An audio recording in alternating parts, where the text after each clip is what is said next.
You're listening to the I See Color podcast, and it's time for the Business Spotlight. Share your own diversity story. Introduce your new book, CD, or business. Promote an upcoming concert or public event. It's all about you. And here's your host, Kyle Moncure. All right, you guys, without further ado, we would like to bring to you the amazing Jane Elliott. Hello. Thank you so much, Miss Elliott, for agreeing to be on the show. I know when I reached out to you, I was hoping that you would remember our connecting several years ago when I was getting ready to launch into diversity. Do you recall any of that? I know you do a lot of work, so it's okay if you don't. Well, thanks. I'm glad it's okay because I don't. I'm sorry, but no, I can scarcely remember my own name most days, so please forgive me. Blame it on my age. No, that is absolutely fine. So I would like to tell just a smidget of that. So about, 6 years ago? Yeah, approximately 6 years ago, I decided that I was going to jump head first, both feet, into diversity and inclusion, but more so the diversity space. And it was at a time when things were really haywire in this country. At the time I was working in nonprofit. My husband, by the way, has been working as a diversity professional for like 9-10 years. He works with corporate leaders. I wanted to do something totally different. I wanted to begin to have dialogue around race in communities through community forums. So I decided I was going to launch this organization called the Free Your Mind Forum. And I was going to do conversations about race and diversity outside of the corporate space, outside of the walls of companies and corporations. And so one of the very first things I wanted to do was this big launch. And I called on you to find out what it would take to get you to appear and come to help us do this big kickoff. And I'm almost glad that it did not come together. I'm almost glad it didn't come together because I had no idea what I was getting myself into. Just being honest. This was prior to 45 coming on board as our wonderful leader. Yeah, but he's not 45. He's 44 and a half. Oh, see what I mean? Yeah. I told my audience. He's 44 and a half, and you have to remember that when he speaks, he vocalizes excrement. You know, I can't. Now you can cut that out of this if you want to, and I'll be perfectly happy to have you do that. No, I'm not going to. You know, this show is called I See Color, and it's diversity, history, culture, but the biggest word is authenticity. So I want us to show up on this show how we actually are and how we actually feel. So I will go ahead and I'll let my audience know, my listeners know, that I feel like you have earned the right to say what you want to say, how you want to say it, and show up 100% Jane Elliott. So for that reason, I'm not cutting anything out today. Okay, go ahead. Yes, but remember, I didn't say something obscene. But this person speaks in obscenities all day, every day. That is absolutely true. That is absolutely to say we're true. going to build a wall along the southern border of this country in order to keep out those brown-skinned people who, in his words, reproduce too rapidly. Wow. Is absolutely obscene, and we have to put a stop to it. Wow. Well, I tell you, we're going to tell the truth on today's show. We're going to tell the truth however it shows up, and then people can sort it out for themselves. So when it came to me jumping into diversity and inclusion again, and this was pre-44 and a half, I had no idea what I was actually getting myself into. And you actually contacted me after we started talking, and we talked, and you actually recommended a few books for myself and my husband, which we purchased. Awesome. The Birth Girth. There was a few more. And you reached back out to me and you said, I hope you realize that bringing me on board could make some people want to run away. You know, you basically gave me a strong disclaimer to let me know that there will be those that may not want to be involved with what I'm doing because of the truth that you tell. And I don't think I fully understood it. I do now, but we are 5-6 years later. I fully understand now. One of my favorite phrases is race is hard to talk about. Do it anyway. And that's what I'm doing. But it took me a while. I've been very nervous off and on throughout my what I call my diversity journey, about how much truth I tell, how much do I water it down. But I don't want to do that anymore. So I See Color is an effort to still support the Free Your Mind Forum, which I'm still very committed to. But I have figured out how to be more strategic and more honest. But I've actually gotten a little bit thicker skinned, and I appreciate your words to me back then, because you tried to let me know what I was in for. I just didn't get it until I got it. Yeah, well, then once you get it, you have to deal with it. Yes, absolutely. Absolutely. So, and this makes no sense at all for you as a black woman who has forgotten more since breakfast than I will ever learn about racism, for you to have to apologize for what you know, but talk to me about something you already know. Yeah. Yes. Yeah, it just makes no sense for us to be in this day and age behaving in this way. And in fact, while it is totally nonsensical, we have to do it because we are now living in a period very similar to what Germany was like right after Hitler took control. And I don't think people recognize that. I don't think we do, and that's what's really scary for me. And see, you know, I'm not quite that old, but here's what I know: the show is I See Color, diversity, history, culture, authenticity. The reason I threw that history in, and it's so important, and we haven't dug as deep into history as I plan to as we move forward in the show. But if we do not know our history, we are absolutely going to repeat it. If we don't know our history, we don't know that this is just a rerun of many of the things that have already happened. But we're not wise enough, and our schools aren't teaching us history in a way that makes us fully aware of where we've already been. So unless you have the passion to go and pursue information or knowledge for yourself, you're just sitting around thinking, you know, you're blind to what's going on. And I know, even though I wasn't around during the time that Hitler came into power, I know that I've heard that there are many similarities, and that's absolutely terrifying. Well, what we don't recognize or don't admit is that after the age of 15, if you're still ignorant about racism, that's self-imposed ignorance, because you could find thousands of books that will tell you the truth about how this thing happened. And if people haven't read Robert Wald Sussman's book, The Myth of Race, they must get it today and read it, because it will tell you that this racism that we are experiencing and that we are perpetuating only began during the Spanish Inquisition, when they couldn't decide by looking at a person whether they were Jewish or not. They decided they'd have to find a new way to identify those who deserved to die, and they set on skin color. That's how recent this thing is. Wow. It's only been since about the 1600s. Racism has not been a factor forever. It's only about 500 or 600 years old. The Greeks believed that the sun was a god in a golden chariot that goes across the sky every morning. They believed it for thousands of years. They gave it up. We white people can't give up the myth of race, and we've only been exposed to it for about between 500 and 600 years. It's time to give it up. Yeah. It's time to get over this self-imposed ignorance, and that's what racism is. It's an emotional commitment to ignorance. Amazing. You know, I a little earlier in the show, I had another guest. The title of this particular show is Please Won't You Be My Ally? And I started out by talking a little bit about Mr. Rogers' Neighborhood and how he was an ally to civil rights and to Black people as a whole, human rights, but he did it in a very subtle way. When it comes to this whole subject matter, I can't think of anyone in this current day and age who has been a stronger supporter and ally for African Americans and humans in general than you. And I want to take a moment to just thank you for the work that you've done for so many years. How many years has it been since I know it was 1968, after the Martin Luther King assassination, that you created the Blue Eye, Brown Eye exercise. But prior to... I've been doing this for 51 years. Wow.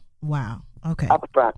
So because 51 years ago, I found out that I'm a racist. I didn't think I was. I thought I was okay, because and I would have been the kind that would say I don't see color, because I was ignorant. And then Martin Luther King Jr. was killed, and I did the exercise with my students, and I saw my students exhibit the behaviors that I had modeled for them.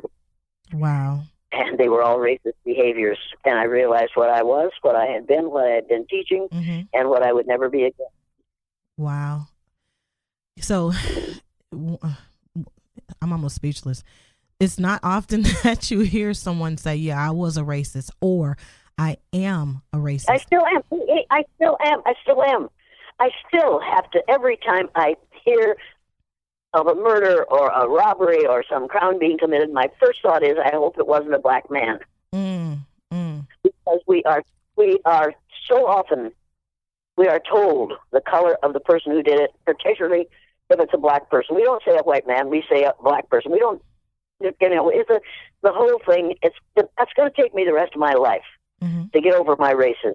And if you've graduated from high school in the United States of America and you aren't a racist, then you need to go back and take the whole course over because you flunked the course. In the United States of America, what we call education is really indoctrination. And it used to take us from the age of 5 until the age of 18 to thoroughly indoctrinate students in how to be good citizens of the United States of America. In other words, to believe in the myth of the superiority of white males. If you didn't learn that, you better go back and relearn. You better go to a different school and take it over again, or self-educate. And what we have to do is help people to self-educate, to educate themselves out of the crap that they were exposed to from the ages of 5 to 18. Now, since I believe it was Mr. Nixon said, give me a child from the ages of 3 to 5, and he'll be mine for a lifetime. And that's when we started early childhood ed, after that a president made that statement. So now we have these kids from 3 to 18. Now we have 15 years to indoctrinate them in the myth of white superiority. And it is a lie. It's a myth. We need to get over it. Ms. Elliott, you mentioned a little earlier some of the behaviors that you saw from the students in your class in 1968 that for you showed you that you needed to, put together this exercise. What were some of those behaviors? What did that look like that made you know that you needed to do something to give them this experience? My brown-eyed kids were on the top the first time I did that exercise. And I watched lovely, loving, helpful, cooperative brown-eyed students become bigots, become bossy, become condescending, become judgmental, become hateful, and become physically ugly to their peers who were blue-eyed because they now had the upper hand. Wow. I thought, where the devil did you kids learn this crap? And I realized they learned it from the significant adults in their environment, and I was one of those significant adults. I watched brown-eyed students that day who were dyslexic and couldn't read become good readers and scholars day. They were on the top in that exercise. What? And I thought it was like 1984. I thought this can't be happening. On the next day, I reversed the exercise on Monday. And on Monday, I watched those same brown-eyed little boys unable to read or spell again because they were on the bottom again. And I watched a blue-eyed girl the day she was on the bottom who was brilliant when she came in my classroom, learned how to multiply in 15 minutes, the first 15 minutes she was in my classroom, become unable to multiply, forget how to multiply. She had been reading at the 6th grade level. She couldn't read or spell the day she was on the bottom. Then she got on the top, and all of that goodness came back to her. All of that skill, all of that knowledge, all of that self-assurance came back to her the day she was on the top. And I knew that what we've got to do is stop putting people down because of poor ignorance about skin color. Skin color is the problem. Ignorance is the problem. We've got to stop this ignorance. The answer to the problem is education. I'm an educator. The word educator comes from the root ductus, which means lead, the prefix e, which means out, the suffix ate, which means the act of, and the suffix or, which means one who does. An educator is one who is engaged in the act of leading people out of ignorance. And you can't lead people out of ignorance if you continue to teach the myth of white superiority. Wow. I don't know if this is if I'm on the right track, but when it comes to the way you've explained your class responded, it's almost like the children would believe whatever it is about themselves you tell them. It's like almost... Hey, don't 80% of the Republicans in this country believe what our so-called president is telling them? It's easy to get people to go along. All you have to do is get yourself into your parent ego state. That forces them into their child ego state, and they'll go along with whatever that person who is in his or her parent ego state tells them to do. And that's exactly what they did. Wow. And that's exactly what we're doing in this country today. All you have to do is appeal to people's need to be accepted, and they will go along with insanity. We know that because we watched it during the Holocaust. We know that it works.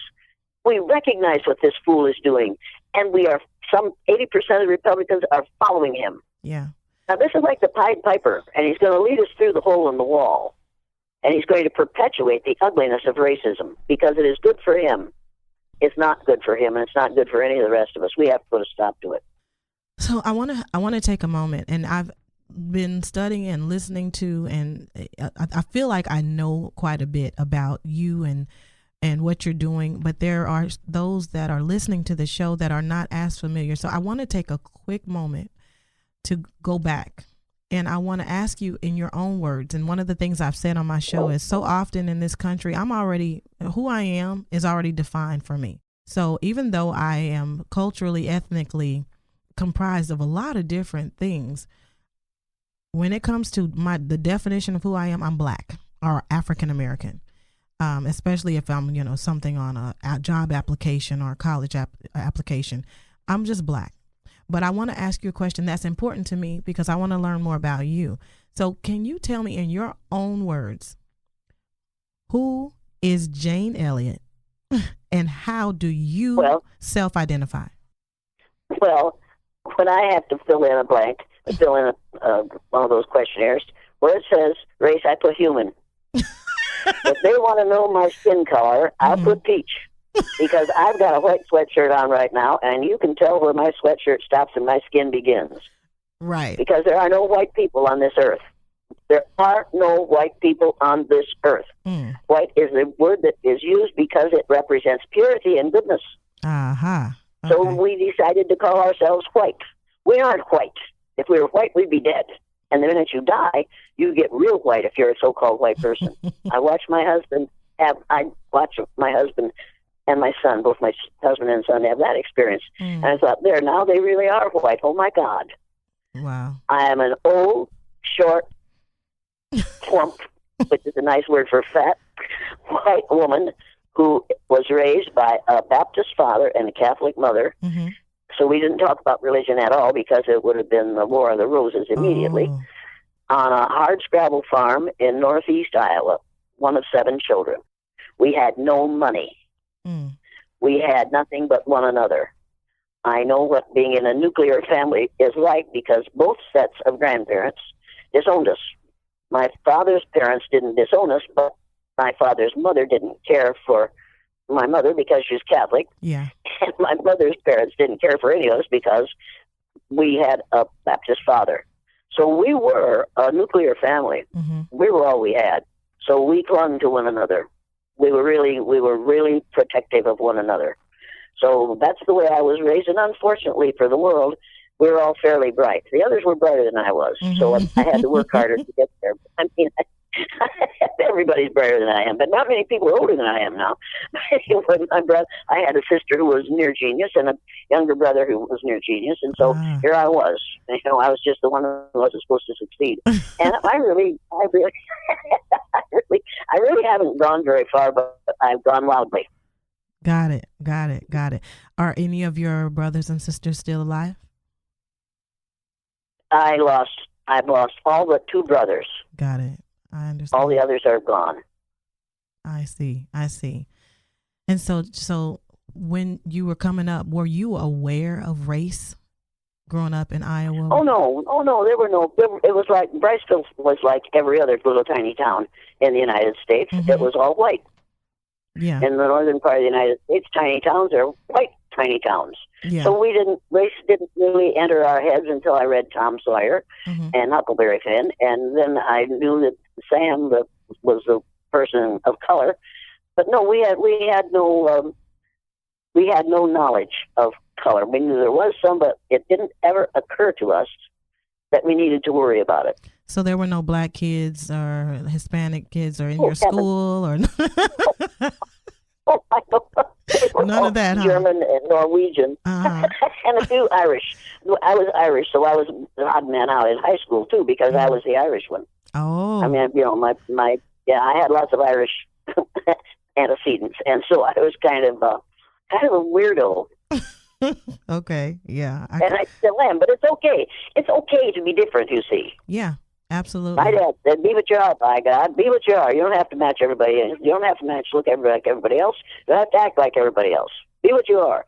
And so I was. And then he'd say, oh, why are you doing that? I'd say, I'm being what I am, Dad. Oh, he'd kind of go out and milk another cow. Exactly. Clean out the barn again. I was just saying earlier, everybody's like, be authentic, be yourself until you do it. And then it's like, oh, what's that? What's that all about? Yeah, do it if you dare. Right. Do it if you dare. If you dare. And then live with the consequences. And that's exactly what I do. Got it. I do what I think is right. And I live with the consequences, and the consequences aren't always particularly pleasant. Yeah, I understand. That's actually one of my questions. I know that you've been outspoken for years. I mean, I can't remember how long has been since I became aware of you and your work. I know watching you on Oprah and those clips and that footage was like, it was some time ago, but I don't ever remember watching you seem to be apprehensive or afraid when you were speaking. And that's my question for you. Has there ever been a time when you were afraid or, nervous or worried about the repercussions of what you've been doing, in this? Yeah. In this when I left teaching mm-hmm. in the classroom and went to work in corporations, mm-hmm. My husband said, what if somebody shoots you? Mm. And I said, well, I will take out a life insurance policy. And so if somebody shoots me, you and the kids will be all right. Oh, my God. Well, he said, it won't help me. And I said, it'll help you a lot. It'll make you comfortable, whether, there was one time when I thought, I'm going to die. Oh, wow. In Uniontown, Pennsylvania, when they raced me out of carloads of blacks raced me out of town because the 400 teachers that I put through the blue-eyed, brown-eyed exercise in a very informal way in the morning called the superintendent in the afternoon and said, if you don't get that bitch out of town, we're going to shoot her. Oh, my God. And so I didn't know that had happened, and they raced me out of town the next night because I had to work the next day with students. And they raced me out of town the next night, and when I got to the Pennsylvania Turnpike, I said to the person who was driving, what's going on here? These people got really, really upset and really frightened. What's going on? And then she told me what had happened. Right. And the next morning I woke up all alone in a motel in Pennsylvania from Harrisburg. And I was ready to go, and I opened the door, and I looked out, and there I was on the ground floor of a 2-floor motel. Mm-hmm. And I looked up, and here were all these windows and glass doors above me, looking down on the middle of the part of the motel. And I thought, now behind one of those doors or windows could be the person who was sent here to shoot me. Oh my God! So I closed the door. I backed up. I closed the door, and then I said to myself, "Now you've got a choice to make. You can either stand here and be scared to death and never do this work again, or you can take your chances and take your luggage." Get yourself to the desk and check out of this. What are you going to do? I had 4 kids at home and a husband who loved me. I couldn't afford to just sit there and be frightened. Right. So I stiffened my shoulder blades. I guess I thought if my muscles were stiff enough, the bullets would bounce off. You do strange things when you're scared. Right. And I walked rapidly up to the desk. I didn't run because I'm convinced that you don't run because you're scared. You're scared because you run. The minute you start to run, you get the adrenaline pumping, and then you've got a problem. So I walked quickly up to the desk, and I thought, well, here I am. I made it. You damn fool. Look what you did. You nearly allowed them to scare you to death. I'll never be scared again. And I never have. I have never been scared since. I love it. Because the worst thing, if the worst thing they can do is shoot me, they're doing me a great big favor because I get to be with my son and my husband when that happens. Wow. Now, I'll miss my other 3 kids. Yeah. But they'll take what I leave and be totally delighted. They'll miss me once in a while, but not a lot. Yeah. I found out that you can live without your parents, and in some cases you're better off without them. Oh my gosh. Wow. That is an amazing story. It's always come up for me because I admire the work that you do. And here I am, a Black woman, and there are oftentimes there are things that I want to say. There's things that I want to get across. And I know that the world's not ready for it. They're just not ready. realize how wrong that is. Yeah. How very wrong that is. You have to live with the fear of having, I don't know whether you have children, but if you're a black woman, see, my heroes are black women. Because they live with the fear of having something happen to their children because of the ignorance about skin color in this country. Yes. They have to live with that 24/7. Yes. I don't have to live with that. All I have to do is keep my mouth shut when I go out of town. Nobody hears this voice. And if I don't wear the shirt that says prejudice is an emotional commitment to ignorance, nobody recognizes me. Yeah. But yesterday in a restaurant in Waterloo, Iowa, my daughter and I were eating, and this black woman and her son were the wait staff. And this woman said, "This is my son." And I said, "Hello, I'm Jane Elliott." And then she got this strange look. She said, "Jane Elliott, are you that one?" And my daughter just started to laugh. I said, "Yeah, I'm sorry. I'm that one." And she said, "Oh, my God, I've got to have my picture taken. Will you let me take a selfie with you?" Right. Let me tell you something. That woman knows more than I'll ever know. Yeah. Yeah. That woman works harder than I'll ever work. That woman is more ambitious, and her son is a junior in high school, and he's got his plans to go to college and be on a football team, and he knows he's going to make it. And I'm sitting there looking at these two absolutely positive black human beings and thinking, they wipe out, by their presence on this earth, they wipe out all the negative stereotypes, the two of them together. Yes. Yes. And it just, you see, you have to worry about your kid being taken from you because of somebody else's ignorance. I don't have to worry about that. Yeah. And that's not fair, and that's not right. And that means we do live in the land of the free and the home of the brave. I'm free, and you have to be brave. This makes no sense, and it has to be stopped. There's only one race, the human race. We've got to get over the idea of several different races. There's only one race, and all these others, black, white, red, yellow, whatever, are color groups. They are not races. There's only one race. And people who want to argue with that need to remember that you can't cross a horse and a cow. I was raised on a farm, so I know this. You can't cross a horse and a cow and get a horse or a cow. You can't do it because they're different species. You can cross people of different colors and get beautiful offspring, which is the only reason there are anything called white people on this earth. Wow. I love what you do. I love your passion. I love your courage. It's contagious, and it's one of the reasons that, again, when I first started this, you were one of the very first conversations I ever had with someone who was in this. I've talked about the title of the show being "Won't You Please Be My Ally," and I already feel like you are. So I'm automatically putting you in that category. And being an ally it often means that you don't necessarily have any skin in the game.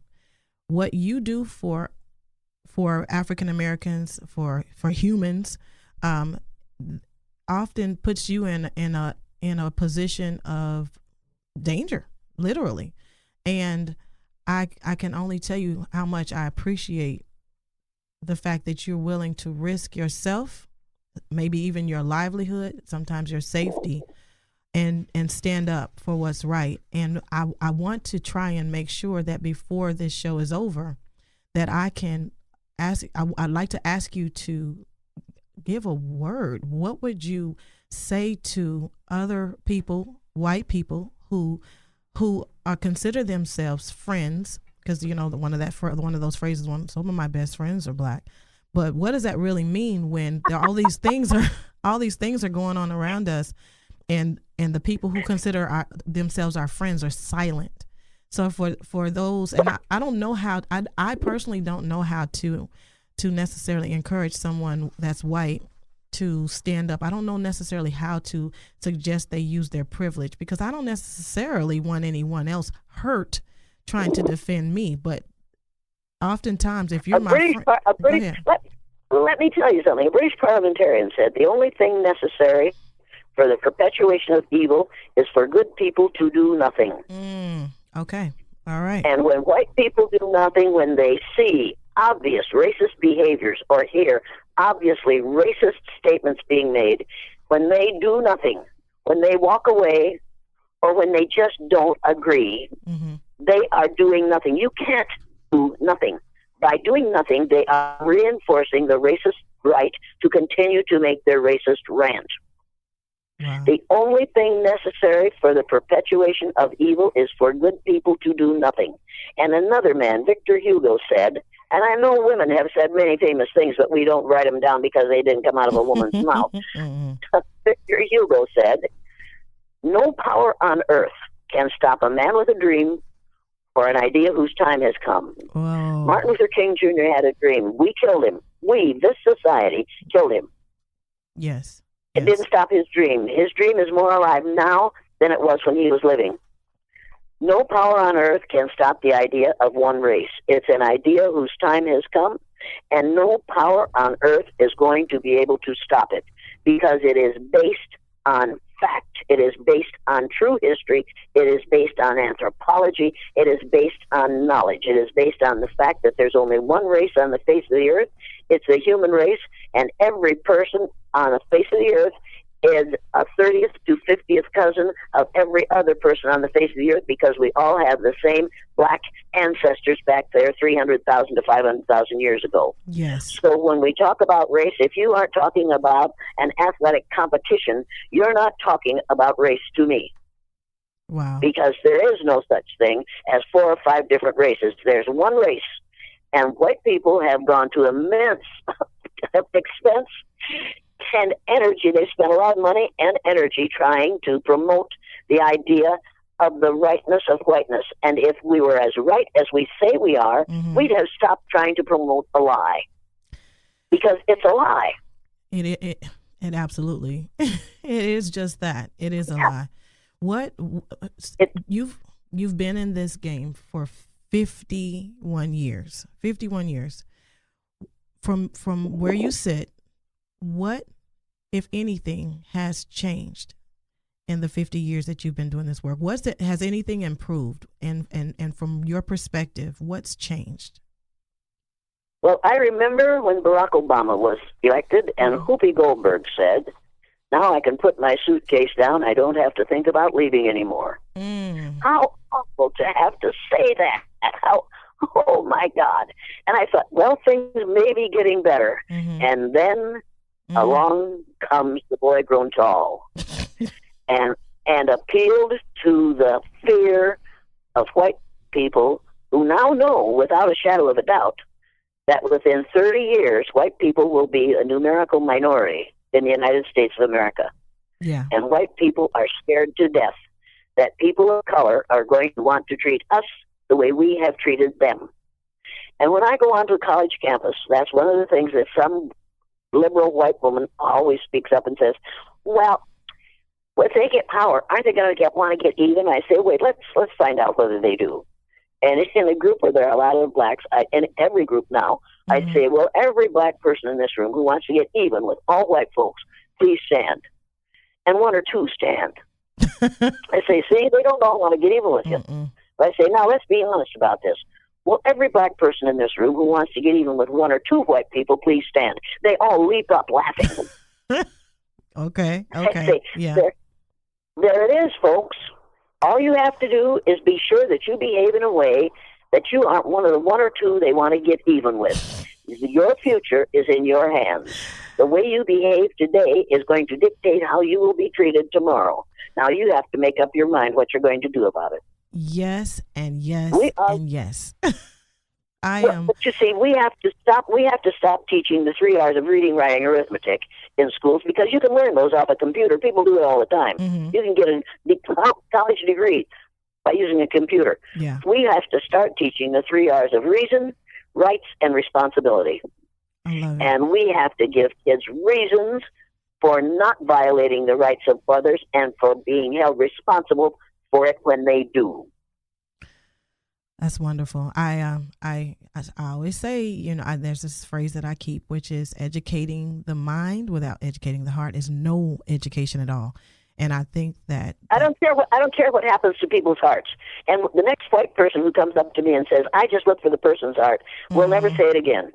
Because immediately I say, "Oh, if you can see my heart from where you're standing, you should go down to the local hospital and volunteer to be their X-ray machine because you can save them a lot of money." "Well, you know what I mean." I say, "Yeah, I know exactly what you mean.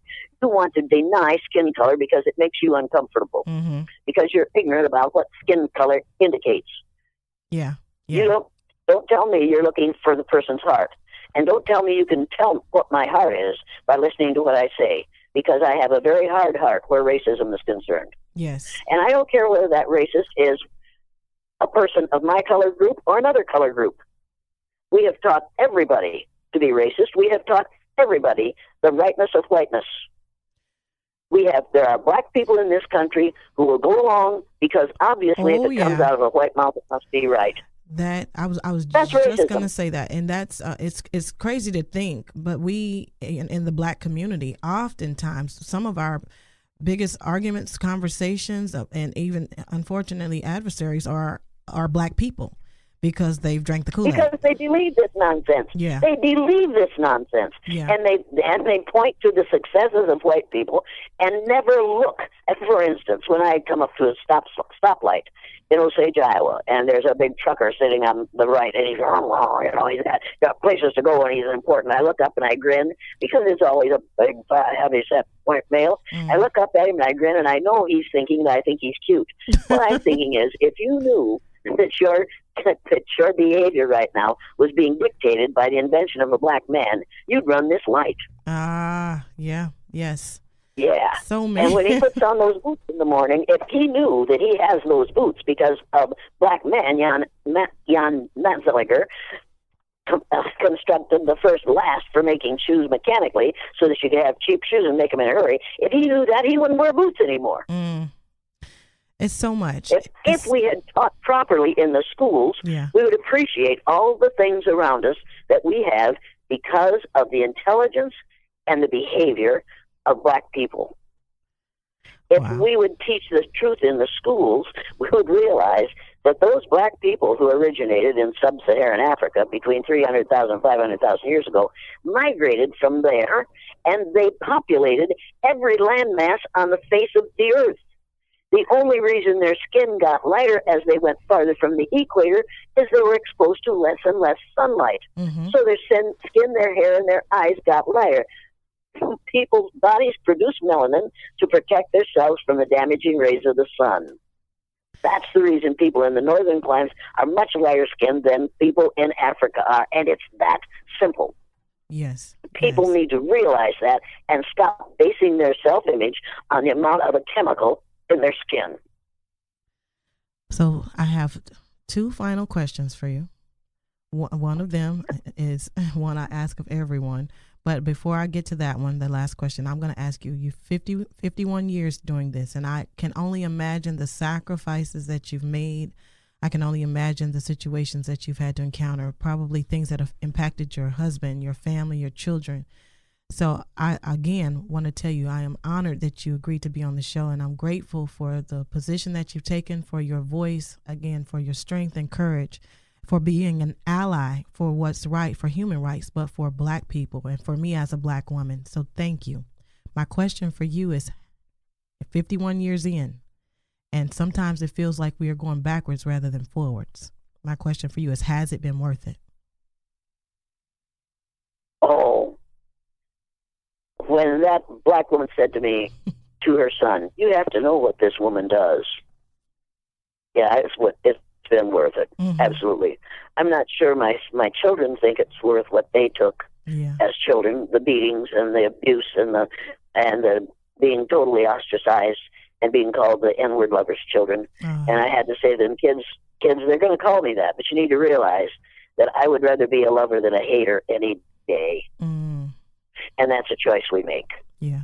If I could change things, I'd change it for my children, but I wouldn't not do the exercise.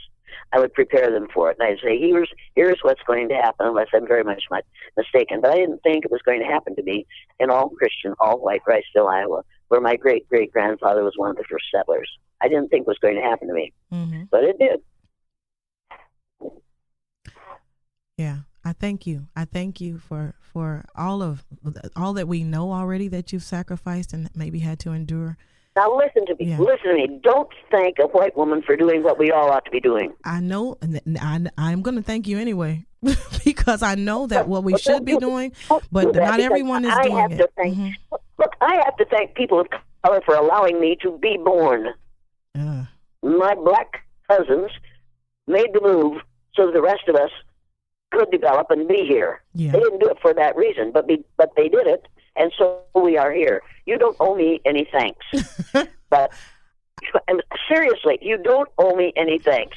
Okay. But I am absolutely grateful for those brilliant black people who had the courage, the skill, the curiosity to populate every landmass on the face of the earth, to leave their comfort zone, to leave the place where there is food and water, and you didn't have to be heavily dressed, and move out into areas that were totally different from where they came from, and to develop civilization in every one of those areas. I have to thank the people who did that. Every day, I have to thank the people who did that. Well, we're thanking the wrong people, and I will never apologize for being what I am, and I will never allow a person of color to apologize for being what they are. In this country, we have made it a crime to be black, for God's sake. Well, and black people apologize for being black. Being black is a tremendously should be rewarding and excellent experience because of the background of what black people have done for 300,000 or 500,000 years. And that white people haven't been around that long. Do you not realize how lucky we are that those black people were that courageous and that intelligent that they did something that white people couldn't have done without all kinds of technology? Yes. Well, that's just think about that. It just to me, you see, it's just absolutely so amazing. It blows my mind when I think of what they did and how they kept on keeping on in spite of everything that was supposedly going to keep them from doing it. And black women who keep on keeping on in spite of all the obstacles that we put in their paths. And they keep right on keeping on. You can't keep them down. One thing that's... And you have to admit, that there's something in the black community that I don't see in the white community. I wish I did, but I don't see it. Yeah. I wish I did. I would... The kind of, anyway, when we do the exercise with white people and black people in a room, the white person turns to the black person beside her. It's usually a white woman who says this. This was too harsh. We shouldn't have done this. This is too harsh for us. And the black person says, what about me? I go through this every day. And then the white person says, that's different. You're used to it. You can take it. Oh, okay. I have heard that over and over and over. Yeah. And when I hear it, the white woman who says it never says it again. I tell you, that in a nutshell, and I can't tell you, I don't know if there's any better guest that I could have had on this show because you're not black, because you are white and you see color, and that color, that means respect, that means admiration, that means appreciation, that means celebrating. And you see color, and I love you for it. Thank you so much for all of your contributions and for your voice and for standing up. And I know you told me I didn't have to thank you, but I feel like that's what I must do. There's a word that I use in my show, sawubona, and it's a Zulu word that I found several months ago. And it literally means that, I see you, I respect you, I accept you, I stand with you, and I would just want to say that to you. So, sawubona, thank you for seeing us. Thank you for seeing me. I wish you nothing but amazing, powerful, more experiences. I don't believe that life should come with any expiration dates. I think that I've recently read this thing my mother sent to me that says at age 80, that's when you begin to live. So I'm like, oh, really? So on that note, I wish nothing but more wonderful experiences for you. I thank you for being willing to have me on your show, quite frankly. Beautiful. And I apologize to you for the people who are going to be angry of course, at you for having me on the show. It comes with the territory. I've learned that. You can deal with it. I'll be okay. Last question before we wrap up is, and because I always like to make this sandwich. So we've talked about some tough stuff. We talked about some really deep stuff. My question for you is, and I'd like to leave this with the audience, from where you sit, you've got a lot of time and a lot of experience. How do we move forward? How do we heal? What, in your opinion, needs to happen for us to move forward as a country, and how do we get better? We have to educate the educators because they have been taught the same nonsense that they are teaching. You can't teach what you don't know. Mm-hmm. And if you have spent from 12 to 15 to 24 years getting educated in the schools in this country, you have spent that many years being indoctrinated to the myth of white superiority. So we have to educate the educators. Number one, we have to do this is just one thing we could do. Get the Mercator map out of the schools in this country and put the Peters projection map on these classroom walls. In Boston, because they saw the Oprah show in which I showed those two maps, they now have the Peters projection map in every public schoolroom in Boston, the city of Boston. We need to re-educate the educators. We need to start teaching truth.